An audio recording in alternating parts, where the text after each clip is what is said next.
ಯಾಕೆ ಸಿನಿಮಾ ಥಿಯೇಟ್ರಿಗೆ ಬಂದು ನೋಡ್ಬಿಟ್ಟು ಆ ಒಪಿನಿಯನ್ ಕೊಟ್ಟರೆ ನಮಗೂ ಖುಷಿ ಆಗುತ್ತಲ್ವ. ಎಂಟರ್ಟೈನ್ಮೆಂಟ್ಗೆ ಅಂತಾನೆ ಮಾಡೋದು. ಅದನ್ನ ಒಂದು ಫ್ರೀ ಅಂದ್ರೆ ಎಲ್ಲ ಕಡೆ ಫ್ರೀ ಆಗಿ ಏನ್ ಸಿಗುತ್ತೆ ಅನ್ನೋದನ್ನ ಆರಾಮಾಗಿ ಎಲ್ಲರೂ ನೋಡ್ತಾ ಇದ್ದೀರಾ. ದಯವಿಟ್ಟು ಫ್ರೀ ಆಗಿ ನೋಡೋದನ್ನ ಬಿಟ್ಬಿಟ್ಟು ಟಿಕೆಟ್ ಕೊಟ್ಬಿಟ್ಟು ಸಿನಿಮಾಗಳಿಗೆ ಮ್ಯಾಟರ್ ಆಗ್ತಾ ಇಲ್ಲ.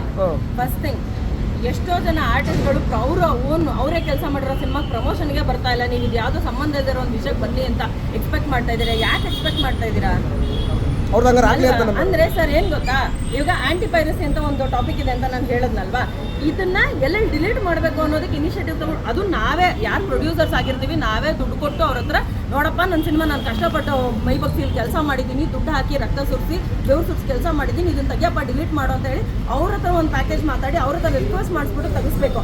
ಕೆಪಾಸಿಟಿ ಇರೋರು ಏನು ಮಾಡ್ತಾರೆ. ನಮ್ಮ ಸಿನಿಮಾ ಪೈರಸಿ ಆಗ್ತದೆ. ನಾನು 1000 ಜನಕ್ಕೆ ಕಳಿಸಿರ್ತೀನಿ ವಿಷಯನ, ಯಾರು ತಲೆ ಕೆಡಿಸ್ಕೊಳ್ಳಲ್ಲ. ಕೆಲವರು ಜಸ್ಟ್ ನೋಡ್ಬಿಟ್ಟು ಸುಮ್ಮನಾಗಿದ್ದಾರೆ. ನನಗೇನೆ ಅದೇ ರಿಯಾಕ್ಷನ್ ಬಂದಿದೆ ಅಂತಂದ್ರೆ, imagine somebody else is doing ಅಂದ್ರೆ ನಂಗೆ ಗೊತ್ತಿರೋರೇ ಮಾಡಿರ್ತಾರೆ, ರಿಯಾಕ್ಷನ್ 0 ಇರುತ್ತೆ, ಸಂಬಂಧ ಇರಲ್ಲ. ಪ್ರೊಡ್ಯೂಸರ್ಸು ಏನೇ ಕಷ್ಟಪಟ್ಟು, ನಾನು ಆಕ್ಟ್ರೆಸ್ ಆಗಿ ನಾನು ಪ್ರೊಡ್ಯೂಸರ್ ಆಗಿ ನಾವು ಇವಾಗ ಕಷ್ಟಪಟ್ಟು ಕೆಲಸ ಮಾಡಿದಾಗ್ಲೇ ಪ್ರೊಡ್ಯೂಸರ್ ನೋವು ಏನು ಅನ್ನೋದನ್ನ ನಾನು ಅರ್ಥ ಮಾಡ್ಕೊಳ್ಳೋಕೆ ಸಾಧ್ಯ ಆಯಿತು. ಬೇರೆಯವ್ರಿಗೆ ಅದು ಅರ್ಥ ಮಾಡಿಸ್ಬೇಕಾಗತ್ತೆ. ಯಾಕಂದ್ರೆ ಆ ಶೂನಲ್ಲಿ ನಿಂತಿಲ್ಲ ಅಂತಂದ್ರೆ ಆ ನೋವು ಏನು ಅಂತ ಗೊತ್ತಾಗಲ್ಲ. ಇನ್ನೊಂದು, ಸಿನಿಮಾ ಥಿಯೇಟರ್ನಲ್ಲಿ ನೋಡಿದಾಗ ಏನೋ ಅಲ್ಪ ಸ್ವಲ್ಪ ಪ್ರೊಡ್ಯೂಸರ್ ನೋಡ್ತಾನೆ ದುಡ್ಡನ್ನ.